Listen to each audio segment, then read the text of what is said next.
muslimin rahimakumullah. Kajian Asmaul Husna malam ini insyaallah memasuki pembahasan nama Allah yang ke-72, yaitu Al-Karim. Dalam terjemahan Al-Quran bahasa Indonesia, Al-Karim berarti Maha Pemurah. Kadang-kadang diartikan juga dengan Maha Mulia. Tentu walaupun berbeda antara mulia dan pemurah, tetapi tidak berlawanan. Karena pemurah itu pasti mulia, dan tidak mungkin seseorang dinamakan mulia kalau tidak punya sifat pemurah. Jadi tidak salah orang yang mengartikan Al-Karim dengan pemurah, tidak juga salah orang yang mengartikan Al-Karim dengan mulia. Tetapi dari dua makna pemurah dan mulia, yang lebih definitif adalah pemurah. Karena kalau mulia terlalu umum, nah Al-Karim ini lebih sempit, pemurah itu lebih sempit, lebih definitif. Jemaah sekalian, Al-Quran menyebutkan nama Allah Al-Karim hanya 3 kali saja. Hanya 3 kali saja. Penyebutan Al-Karim yang paling menyentuh pada ayat ke-6 dalam surat Al-Infitar. Allah Subhanahu wa ta'ala berfirman, "Ya ayyuhal insan, ma gharraka bi rabbikal karim." Wahai kalian manusia, apa yang membuat kalian tertipu dari Allah yang Maha Pemurah? Ayat ini menegur orang-orang yang masih melakukan dosa, orang-orang yang bermaksiat, orang-orang yang berdosa. Allah tegur mereka dengan ayat ini, "Ma gharraka bi rabbika al-karim." Apa yang membuat kalian tertipu sehingga melawan Allah yang Maha Pemurah itu? Jadi Allah Subhanahu wa ta'ala berfirman, dari sebelum lahir kalian sampai matinya kalian, semuanya pemberian Allah yang Maha Pemurah. Apakah ada yang kalian miliki yang bukan pemberian Allah? Gak ada. Semua yang kita miliki, lahir dan batin kita, dari lahir sampai matinya kita, semua yang kita miliki pemberian Allah. Logisnya jamaah sekalian, Allah yang memberi di setiap detik usia kita, mestinya pemberian-pemberian ini membuat kita loyal dan setia kepada Allah. Tapi meski Allah demikian Maha memberi, sering sekali kita berkhianat kepada Allah Azza wa Jalla. Setiap dosa-dosa itu adalah pengkhianatan. Setiap maksiat-maksiat itu adalah sebuah pengkhianatan kepada Allah Azza wa Jalla. Maka Allah bertanya dalam ayat ini, "Wahai kalian manusia, apa yang membuat kalian tertipu? Padahal Allah itu Maha Pemurah. Allah yang memberikan kalian segala-galanya, tapi kalian melawan Allah. Apa yang membuat kalian tertipu?" Dengan mudah kita akan katakan bahwa tertipu itu terjadi karena kelemahan berpikir. Orang-orang yang cerdas berpikir tidak mungkin tertipu. Tetapi orang-orang yang lemah berpikir, merekalah yang tertipu. Jadi tidak ada sebab ketertipuan kita sehingga kita lawan yang Maha memberi itu dengan dosa-dosa kita, kita khianati yang Maha memberi itu dengan kejahatan-kejahatan kita, melainkan sebab ketertipuan kita adalah lemahnya pikiran. Lemahnya pikiran kita, lemahnya kecerdasan kita dalam hal ini.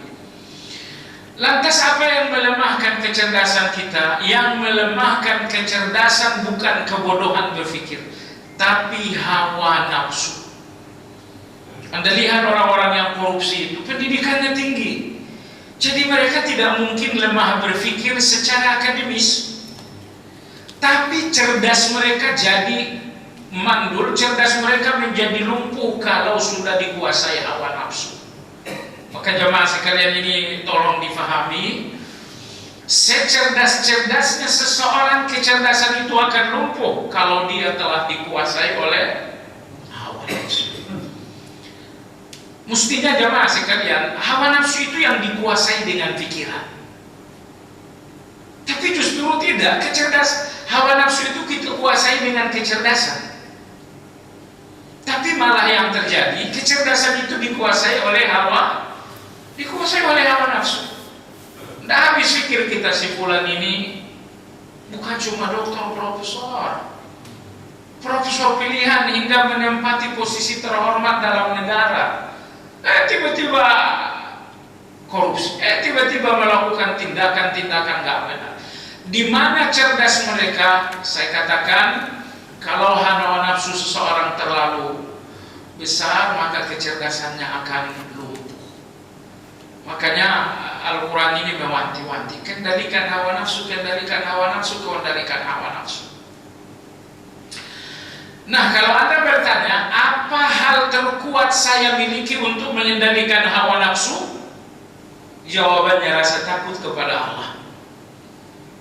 Allah dalam surat An-Nazi'at berfirman, wa amma man khafa maqama rabbih wa nahan nafsa 'anil hawa fa innal jannata hiyal ma'wa. Adapun orang-orang yang takut terhadap kedudukan Allah, karena ada orang yang takut terhadap azab Allah, ini takut yang rendah. Takut yang tinggi bahwa Anda takut terhadap kedudukan Allah. Kedudukan Allah itu bahwa Dia Malik, bahwa Dia Raja. Dia yang memutuskan segala-galanya. Bahwa Anda beriman besok atau Anda murtad lusa, itu keputusan Allah. Dan keputusan Allah itu tidak bisa diintervensi sama sekali. Bahwa Anda besok wafat husnul khatimah atau su'ul khatimah, itu keputusan Allah. Bahwa besok Anda ke surga atau ke neraka, itu keputusan Allah Azza wa Jalla. Jadi maqama rabbih, kedudukan Allah yang dimaksudkan dalam ayat ini, bahwa Allah adalah Malik yang akan memutuskan segala-galanya. Wa amma man khafa maqama rabbih, adapun orang-orang yang takut terhadap kedudukan Allah, wa nahan nafsa 'anil hawa, lalu kemudian ia mengendalikan hawa nafsu dari keinginan-keinginan nafsu itu. Jemaah sekalian yang saya hormati, perhatikan, khafa maqama rabbih wa nahan nafs, takut terhadap kedudukan Allah dan mengendalikan hawa nafsu. Ayat inilah penjelasan dari Allah bahwa hal terkuat Anda miliki mengendalikan hawa nafsu itu adalah rasa takut kepada Allah Azza wa Jalla. Artinya kalau takut Anda kepada Allah sangat lemah, hawa nafsu Anda nggak mungkin dikendalikan. Tapi kalau takut Anda kepada Allah sangat besar, hawa nafsu itu akan lemah sendiri. Hawa nafsu itu akan lemah sendiri. Semua orang punya keinginan jahat, jangan salah. Ketika saya ditegur oleh orang dengan cara yang gak baik, saya ingin memukul, saya ingin dendam. Semua orang punya keinginan buruk, tapi keinginan buruk ini hilang karena rasa takut. Apa yang membuat saya tidak memukul? Saya tahu Allah Maha membalas. Saya tahu Allah akan memperhitungkan. Saya tahu Allah Subhanahu wa Ta'ala akan mengazab. Muncul rasa takut, akhirnya keinginan buruk itu menjadi hilang, menjadi bersih. Jadi Kalau rasa takut kepada Allah ini tidak dibangun, maka seseorang akan dikuasai oleh hawa nafsu. Nah, kalau Anda bertanya lagi, bagaimana saya mendapatkan rasa takut kepada Allah? Jawabannya dengan menuntut ilmu. Allah berfirman dalam surat Fatir, "Innama yakhsyallaha min ibadihi ulama." Orang-orang yang memiliki rasa takut kepada Allah hanyalah orang-orang berilmu. Ayat ini penegasan dari Allah bahwa targetnya ilmu itu bukan pintar. Targetnya ilmu itu bukan Anda argumentatif yang tak terkalahkan. Tetapi targetnya ilmu itu bahwa hati Anda terisi dengan rasa takut. Makanya keluar masuk kajian-kajian ilmu, kalau hati ini tetap kosong dari rasa takut, kajian-kajian ini sebetulnya setengah percuma. Kajian malam ini dan kajian seperti ini tujuannya adalah agar Anda dapatkan rasa takut dan masuk dalam hati. Sehingga kalau hati ini telah terisi dengan rasa takut, dorongan hawa nafsu yang di dalam menjadi lemah. Baiklah, tadi saya katakan ayat paling menyentuh menyebutkan Al-Karim Maha Pemurah adalah ayat 6 surat Al-Infitar. Allah berfirman, "Ya ayyuhal insan ma gharraka bi rabbika al-karim." Wahai kalian manusia, apa yang membuat kalian tertipu sehingga melawan Allah yang sangat pemurah itu?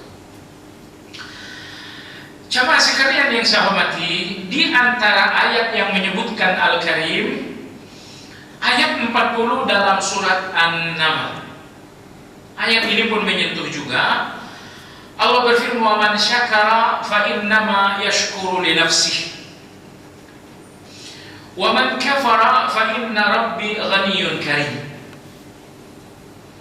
Ini ucapan Nabi Sulaiman. "Hada min fadli rabbi liyabluwani ashkuru am akfur." Kekuasaanku, kekayaanku, semuanya ini adalah ujian dari Allah. Cuma sekalian, pemberian Allah yang Anda lihat sebagai ujian tidak akan membuat Anda lalai. Jadi kekayaan, jabatan yang melalaikan adalah kekayaan dan jabatan yang tidak lagi dilihat sebagai ujian. Kalau kekayaan bagi Anda fasilitas, Anda akan lalai. Kalau jabatan bagi Anda superioritas, Anda akan lalai. Sulaiman, mana ada kekuasaan lebih tinggi dari kekuasaan Sulaiman alaihissalam? Tidak ada kekayaan pernah yang bisa mengalahkan kekayaan Sulaiman. Tapi apa yang membuat Sulaiman alaihissalam tidak lalai dengan kekayaan yang tiada tanding itu, dengan kekuasaan yang tiada tanding, bahwa ia melihat kekayaan dan kekuasaan itu sebagai ujian. Hada min fadli rabbi liyabluwani. Kekayaanku, kekuasaanku ini karunia Allah sebagai ujian. Ini pelajarannya. Kalau kekayaan tidak lagi disadari sebagai ujian, Anda akan hanyut. Kekayaan ini akan menjadi istidraj. Kekayaan ini akan menjadi godaan yang membuat Anda mengabaikan Allah Azza wa Jalla, seperti yang terjadi terhadap Qarun dan lain-lain. Baik, Sulaiman mengatakan, "Hada min fadli rabbi," kekayaanku, kekuasaanku adalah murni pemberian Allah. Tips kedua agar kekuasaan tidak membuat Anda terlena, tips yang kedua, min fadli rabbi, bahwa kekayaanku, bahwa hartaku, asetku, kekuasaanku ini murni pemberian Allah. Gaya Qarun dalam kekayaannya beda dengan Nabi Sulaiman. Qarun dalam kekayaan mengatakan, "Innama utituhu ala ilm." Kekayaan ini karena aku cerdas. Tapi Sulaiman alaihissalam, "Hada min fadli rabbi." Kekayaan ini murni pemberian Allah. Jadi Qarun melihat bahwa sebab kekayaanku adalah aku, yaitu aku cerdas. Sulaiman mengatakan sebab kekayaanku bahwa Allah memberi. Jadi wajarlah kalau si Qarun ini menjadi terkutuk dikutuk oleh Allah dengan hukuman karena dengan kekayaan itu dia gagal menjadi orang yang rendah hati. Karena dia melihat kekayaan itu sebabnya adalah dirinya sendiri, yaitu kepintaran. Baik. Maka dalam ayat 40 surat An-Naml, dua penjelasan Allah agar pemberian Allah tidak melalaikan Anda. Pertama, lihatlah pemberian Allah itu murni pemberian, jangan hubungkan dengan kekayaan Anda, dengan kepintaran Anda, dengan koneksi Anda, dengan keahlian Anda. Semakin Anda sadar kekayaan dan pemberian Allah ini pemberian Allah, insya Allah itu makin mudah disyukuri. Nomor dua, sadarilah pemberian Allah ini ujian. Ini dua. Selanjutnya Nabi Sulaiman mengatakan, wa man syakara fa innama yashkuru li nafsi. Siapa yang bersyukur, syukur itu akan kembali kepada yang bersangkutan. Anda bersyukur atas kesehatan, hasil syukur ini untuk Anda sendiri. Anda bersyukur atas keselamatan, syukur tersebut akan kembali kepada Anda sendiri. Tidak ada yang diuntungkan dengan syukur Anda kecuali Anda sendiri. Artinya kalau Anda tidak bersyukur, yang berbahaya dengan tidak syukurnya Anda sendiri. Jamaah sekalian, berbeda sekali ya orang beriman dengan orang munafik. Saya katakan dalam agama kita munafik itu ada dua, munafik akidah dan munafik amal. Kalau Anda semua, saya yakin Anda tidak mengidap penyakit munafik akidah itu. Masuk Islamnya pura-pura enggak. Tetapi Anda, saya, kita semua dalam keseharian kita sering terjebak menjadi munafik amal. Bukan munafik hati, munafik amal. Kapan kita dinamakan munafik amal? Munafik amali jamaah sekalian bahwa Anda tidak menepati segala baiat dengan Allah Subhanahu wa taala. Jadi Allah berikan Anda baiat. Aqimus shalah itu baiat dengan Allah yang harus Anda terima. Wa atuz zakah itu baiat dengan Allah yang harus Anda terima. Wal ya'fu, maafkan orang yang bersalah itu pun baiat dengan Allah yang mesti harus Anda terima. Nah, termasuk baiat kita dengan Allah adalah pemberian-pemberian Allah. Allah berikan Anda uang, itu baiat yang harus disyukuri. Allah berikan Anda kesehatan, itu merupakan baiat yang harus Anda syukuri. Nah, dengarkan dua ayat tentang munafik dan tentang orang-orang beriman. Orang-orang munafik kata Allah, wa minhum man ahadullah la in atana min fadlihi lanasaddaqanna wa lanakunanna minas salihin falamma atahum min fadlihi bakhilu bi wa tawallahu wa hum mu'ridun fa'araqabahum nifaqan fi qulubihim ila yaumi yalqawna. Allah berfirman, orang-orang munafik itu berjanji, berbaiat. Mereka berjanji, kalau Allah memberikan kami uang, harta, kami akan menjadikannya sedekah dan kami akan menjadi orang yang saleh dengan harta. Ya Allah, itu dua janji mereka kepada Allah tentang harta. Ya Allah, berikan kami harta dan kami berjanji dua hal. Pertama, lanasaddaqanna, harta ini akan menjadi sedekah kami. Yang kedua, walanakunanna minas salihin, yang kedua, harta ini akan menjadi kesalehan. Ini janji mereka kepada Allah tentang harta.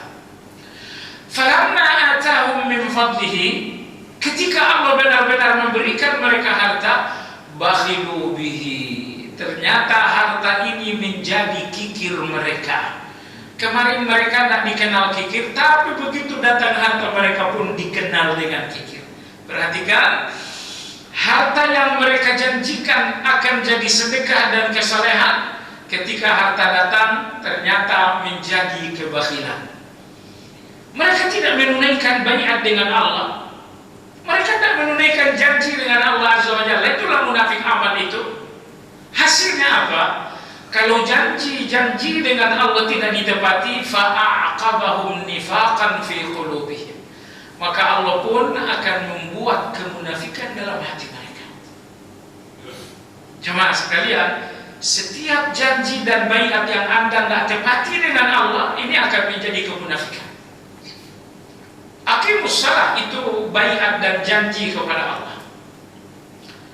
Wa atuz zakah itu baiat dan janji kepada Allah. Nah, kalau janji-janji ini tidak ditepati, ini akan menghasilkan kemunafikan. Itulah tadi ayat tentang orang munafik.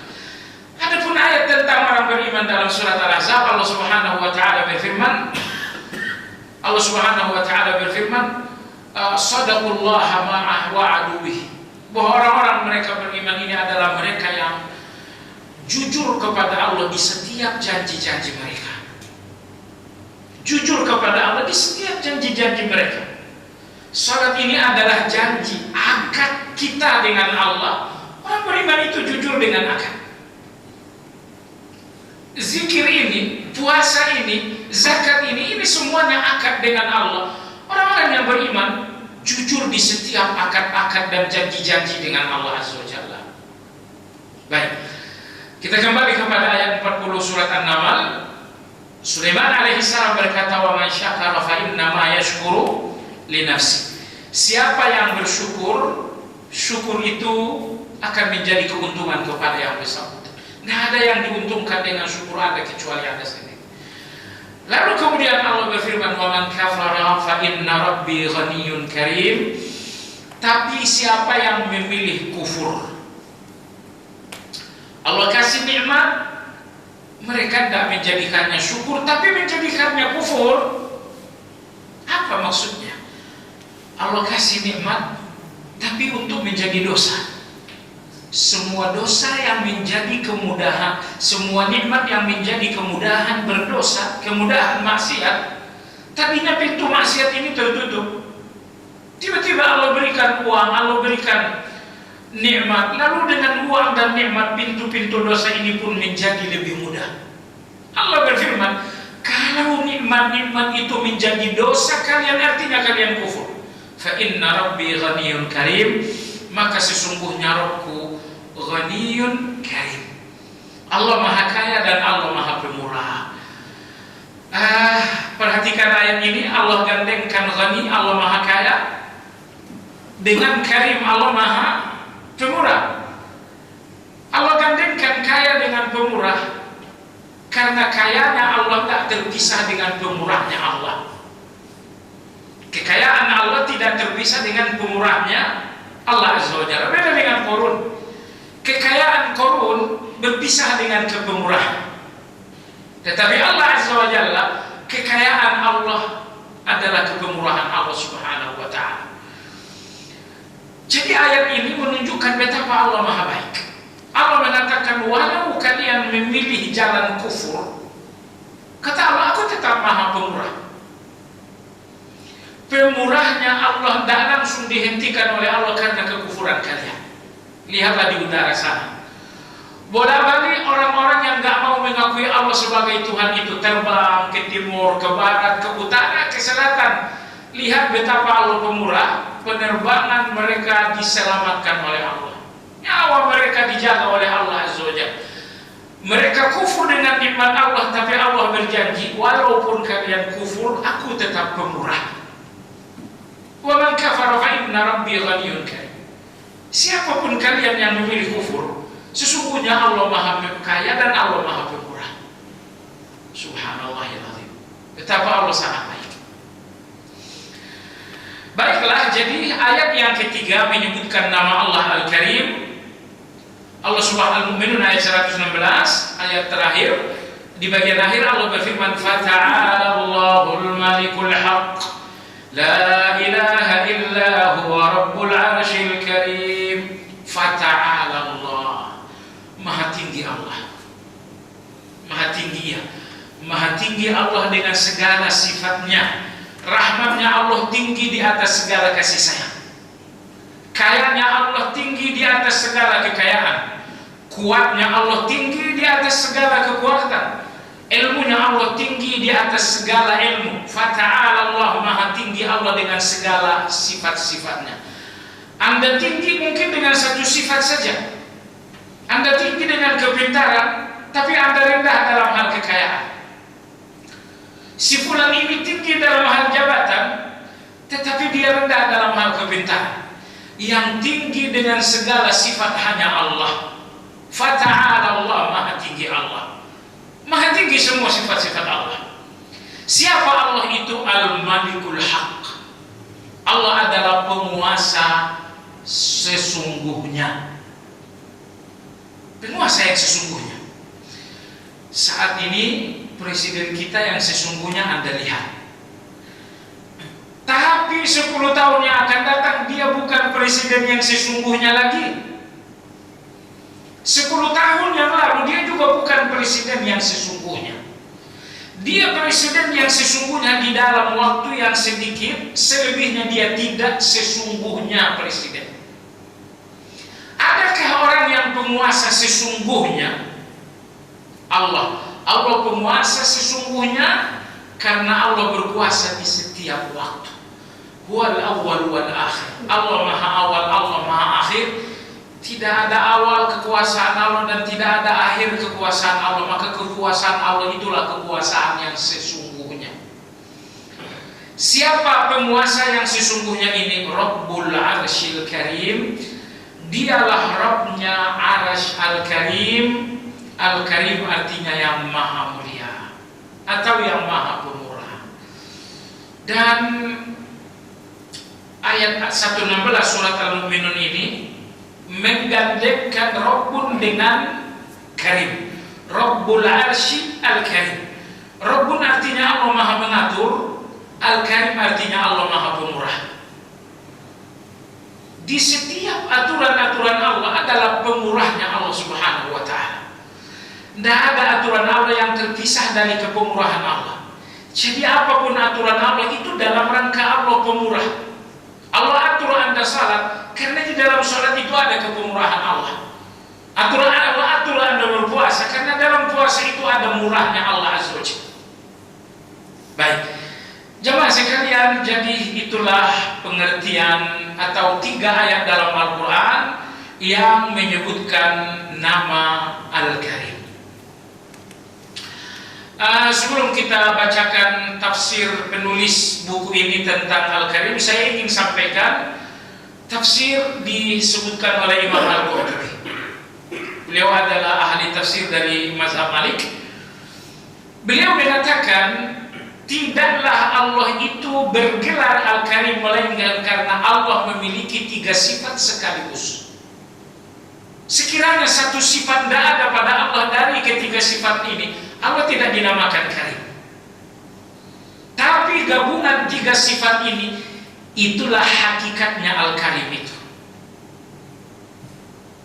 Baik, apa 3 sifat yang beliau maksudkan? Pertama, Al-Jawad. Allah maha memberi. Allah maha memberi. Yang kedua, As-Safuh. Allah maha pemaaf. Yang ketiga, Al-Aziz. Allah maha perkasa. Perkasa artinya bisa melakukan apapun. Nah, gabungan 3 hal inilah yang dimaksud dengan Al-Karim. Seandainya Anda pemberi, Anda seorang yang dermawan, tapi Anda bukan seorang yang pemaaf, Anda tak dinamakan Karim. Atau misalnya Anda seorang yang dermawan, Anda pun seorang yang lapang dada terhadap kesalahan orang lain, tapi Anda bukan orang yang perkasa, Anda orang yang lemah, Anda tidak dinamakan Karim. Tapi misalnya presiden kita, dia seorang yang pemberi, dia seorang yang pemaaf walau dicaci maki, padahal Aziz, dia perkasa dengan tentara, polisi dan pengadilan. Meski dia perkasa bisa melakukan banyak hal, dia memilih memaafkan dan tetap memberi. Gabungan 3 hal inilah yang dimaksud dengan Karim. Gabungan 3 hal ini. Kalau cuma Anda seorang yang pemaaf, Anda tidak dinamakan Karim. Misalkan Anda seorang yang dermawan, Anda tidak dinamakan Karim. Karim itu pemurah karena Anda memberi.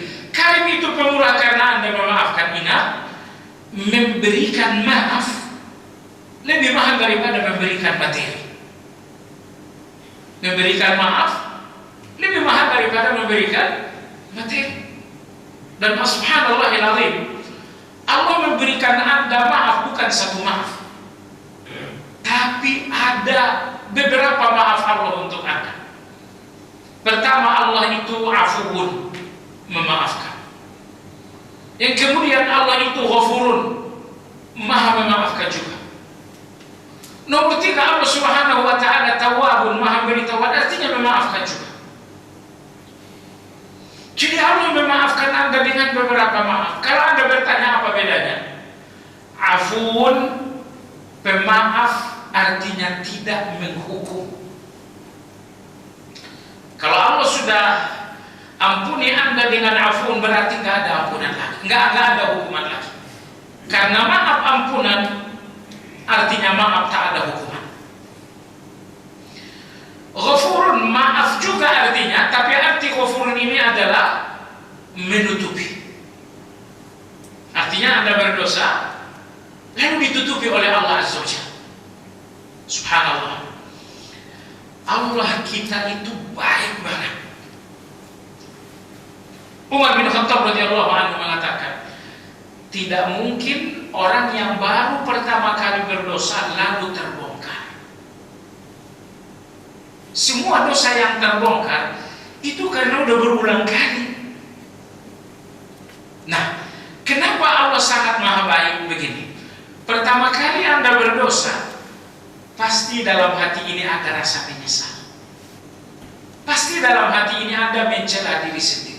Kenapa saya berdosa? Kenapa saya tidak mikir? Dosa pertama Anda masih menyesal, Anda masih mencela diri. Makanya dosa pertama ini tidak akan dibongkar oleh Allah. Kedua kalinya Anda berdosa, hati ini masih menasehati Anda. Hati ini mencela, hati ini membuat Anda menyesal, hati ini mengatakan, kenapa kamu ceroboh, kenapa kamu bodoh? Karena hati masih menasehati, hati masih memperingatkan, hati masih memberikan alarm, maka Allah tidak bongkar kejahatan ini. Tapi 3 kali, 4 kali, 5 kali, karena Anda sudah terlanjur adaptasi, hati ini tidak lagi menasehati. Ketika hati tidak lagi menasehati, maka dosa ini dibongkar oleh Allah, agar terbongkarnya dosa itu menjadi nasihat. Agar terbongkarnya dosa ini menjadi nasihat. Makanya Allah Subhanahu wa ta'ala maha baik sekali. Jadi dosa pertama kali Anda lakukan, kedua kali, mungkin ketiga kali tidak dibongkar oleh Allah. Karena Allah maha tahu dosa 1, dosa 2, dosa 3. Hati Anda masih ngasih nasihat, masih ngasih alarm. Hati Anda masih membuat Anda menyesal, sehingga Allah tidak bongkar. Seolah-olah Allah mengatakan, hatimu masih memberikan nasihat, maka aku tidak bongkar. Tapi kalau dosa ini berlanjut, jamaah sekalian, kalau seorang manusia sudah menikmati dosa, nasihat akan terasa pahit. Tapi kalau orang tidak terbiasa dengan dosa, nasihat itu manis. Nih, si fulan ini terbiasa dengan dosa. Si fulan ini bahkan menikmati dosa. Apa dosa yang dinikmati? Oh, ini orangnya rentenir. Ya, sebagai rentenir udah banyak sekali kekayaan, dia udah nikmatin banget. Kalau dosa itu sudah ternikmati, nasihat itu akan pahit sekali. Saya katakan misalnya bertobatlah, gak usah dilanjut lagi lah makan riba. Nasihat ini pahit sekali. Kenapa pahit? Karena Anda udah terasa manis dengan dosa, maka nasihat itu pahit. Tapi jamaah sekalian, semacam Anda yang hadir di majelis ini, Anda semua orang-orang yang insya Allah relatif bersih dari dosa. Makanya nasihat ini manis bagi Anda. Besok ada yang ceramah manis, ceria. Kenapa nasihat ini manis? Karena relatif Anda sedang tidak menikmati dosa. Anak-anak kita misalnya, anak bujangan kita ini doyan game, menikmati game. Kasih nasihat, oh pahit sekali itu nasihat. Kenapa demikian? Karena nasihat bagi orang yang sudah menikmati satu dosa terasa pahit sekali. Padahal nasihat itu manis, tapi nasihat yang manis ini akan pahit kalau kita udah terlanjur dengan manisnya dosa-dosa. Baiklah jemaah sekalian yang saya hormati, gabungan tiga hal inilah yang dimaksud dengan Al-Karim. Allah Al-Karim, Maha Mulia, Maha Pemurah, karena Allah itu memiliki tiga sifat. Gabungan tiga-tiganya inilah Al-Karim. Pertama, Allah Maha Memberi, kemudian Allah Maha Memaafkan, nomor ketiga padahal Allah perkasa. Allah perkasa namun Allah Maha Memaafkan, Allah perkasa dan Allah Maha Memberi. Gabungan tiga-tiganya ini dinamakan dengan Al-Karim. Jadi artinya jemaah sekalian, tidak ada yang sempurna Al-Karim kecuali Allah. Iya, dalam bahasa Arab ya, dalam bahasa Arab, donatur ini dalam bahasa Arabnya dinamakan Karim. Kalau Anda ke Saudi ada juga Karim yang beda. Karim di Saudi Gokar namanya. Anda ke Madinah, Anda ke Mekah, apa Gokar di sini? Gokar di sana adalah Karim namanya. Aplikasi Karim. Ya kita aja dulu.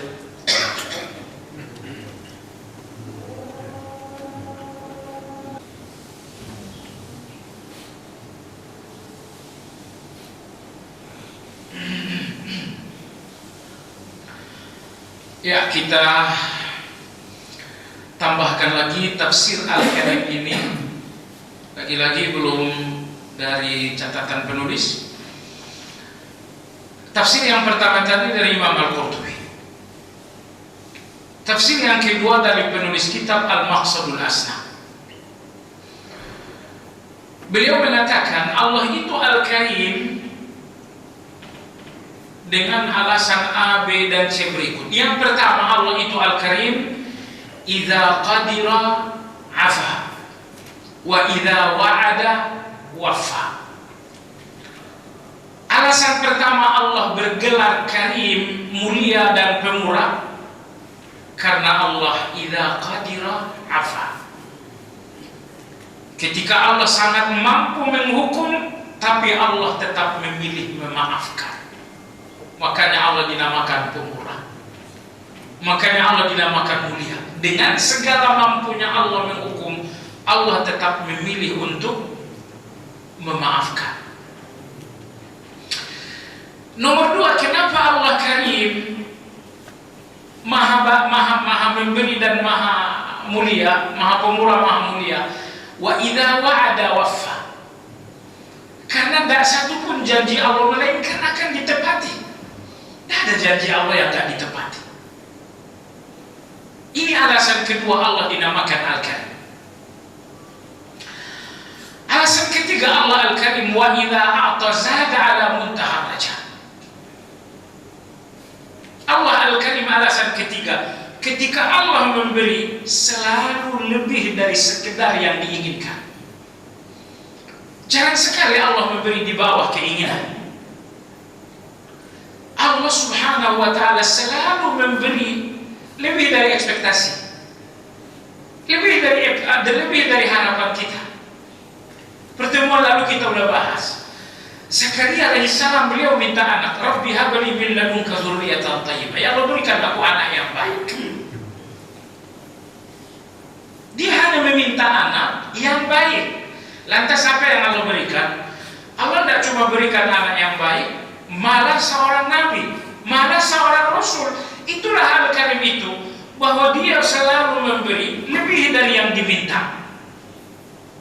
Jadi kalau ada yang minta kita, biasanya pemberian kita di bawah permintaan. Datang proposal, butuh berapa sekian, kita kasihlah 0, sekian persen. Enggak, jadi soal kita ini manusia yang miskin. Miskinnya kita, Anda tahu kenapa Anda miskin? Karena pemberian Anda mengurangi kekayaan, itu miskin. Anda tahu Allah kenapa Allah kaya? Allah mau ngasih berapapun, tidak ada yang berkurang. Jadi kalau kita kikir dengan miskinnya, dengan kayanya kita, wajar.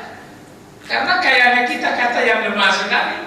Ya, kekayaan yang akan hancur dengan pemberian. Tapi Allah di setiap detik tidak pernah Allah berhenti memberi, namun kekayaannya tidak pernah berkurang sama sekali. Alasan ketiga kenapa Allah itu dinamai Al-Karim, maha pemurah, maha mulia. Alasan keempat sekarang, wala yubali kam a'ta wa liman a'ta. Karena Allah itu tidak peduli mau ngasih berapapun dan kepada siapapun. Kalau Anda masih hitung-hitung pemberian dan Anda pun masih pilih-pilih yang nerima pemberian, maka tadi namakan karim. Allah Karim Maha memberi karena Allah tidak pernah hitung-hitung pemberian, tidak pernah pilih-pilih orang yang diberi. Apa Allah mengatakan, aku akan memberi orang beriman, munafik tidak, kafir enggak? Enggak. Allah tidak pernah pilih-pilih pemberiannya. Anda lihat, udara ini pemberian Allah, dikhususkan orang-orang beriman. Jadi tidak pernah Allah milih-milih siapa yang akan menerima pemberiannya. Nomor dua, Allah pun tidak pernah ngitung-ngitung pemberiannya. Udah, bagi kamu cukup 1 miliar. Tidak pernah Allah ngitung-ngitung.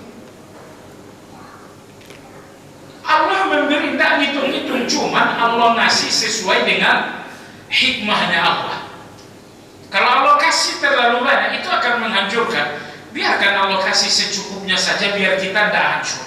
Walau basatallahu rizqa li'ibadihi labaghaw fil ardh walakin yunazzil biqadri ma yasha innahu bi'ibadihi khabirun basir. Sekiranya Allah lapangkan pemberiannya untuk kalian, kalian akan melampaui batas. Maka Allah batasi pemberiannya biar kalian tetap tahu diri. Percayalah, kalau Anda jago bela diri, tidak ada yang bisa mempersoalkan Anda. Di jalan raya sana mungkin tiap hari Anda mukul. Di jalan raya nih, tiap hari Anda mukul. Kenapa tidak ada yang mengalahkan Anda? Nggak ada yang bisa nangkap Anda. Tapi Masya Allah, Allah batasi kekuatan Anda, Allah batasi status Anda. Mau mukul, mikir-mikir mau mukul pakai tangan yang mana, ini rematik, ini asam urat. Nggak bisa kita. Allah batasi. Kenapa Allah batasi? Biar kita juga tahu diri. Alasan kelima, kenapa Allah menamakan dirinya Al-Karim, Maha Mulia, Maha Memberi. Wa in rufi'at hajatun ila ghairihi la yarda. Allahu Akbar. Jadi Allah itu dinamakan Al-Karim, Maha Memberi, karena Allah nggak suka Anda minta kepada selain Dia. Anda butuh uang, Anda butuh selamat, Anda butuh perlindungan, Anda minta kepada selain Allah, Allah nggak suka. Tapi kalau kita kan sukanya kita orang lain minta kepada selain kita kan. Tapi Allah Al-Karim yang Maha Pemurah. Dinamakan Allah Pemurah karena Allah tidak suka kalau Anda minta kepada selain dirinya. Kemudian jemaah sekalian, Allah dinamakan Karim, Maha Mulia. Wa idza jufiya ataba wa mastaqsa. Allahu Akbar. Allah dinamakan Karim, Allah Maha Mulia, karena ketika Allah Subhanahu wa taala dilarang, Allah mencela tanpa merinci. Allah mencela orang bersalah betul, tapi Allah mencela dengan bahasa global, bukan dengan bahasa yang merinci. Ini Firaun ini. Firaun ini memilih melawan Allah. Lalu Allah mencela Firaun. Tapi apakah Allah mencela Firaun membeberkan 1, 2, 3, 4 Firaun? Jahatnya kamu ada 5 miliar. Oh tidak. Allah itu Al-Karim, mulia, karena ketika Allah pun dilawan, Allah akan memperingatkan, Allah akan mencela. Tapi Allah tidak pernah mencela dengan bahasa yang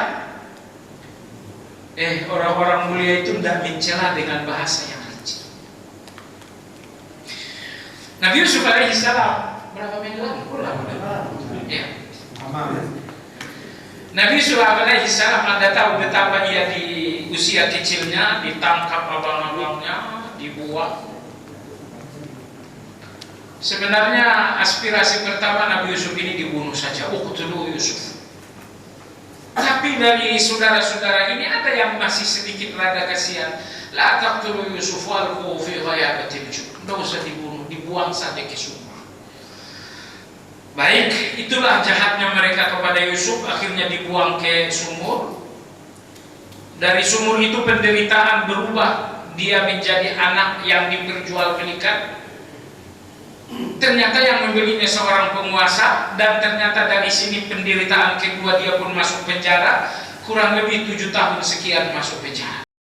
Kemudian Nabi Yusuf berkuasa, bertemulah dengan abang-abang dan adik-adik. Pertemuan pertama mereka masuk, Falamma dakhu alaihi qalu ya ayyuhal azizu massana wa ahlana ad-durr wa ji'na bi bid'atin musjafa aw lana al-kayla wa tasaddaq alaina innallaha yajzil mutasaddiqin.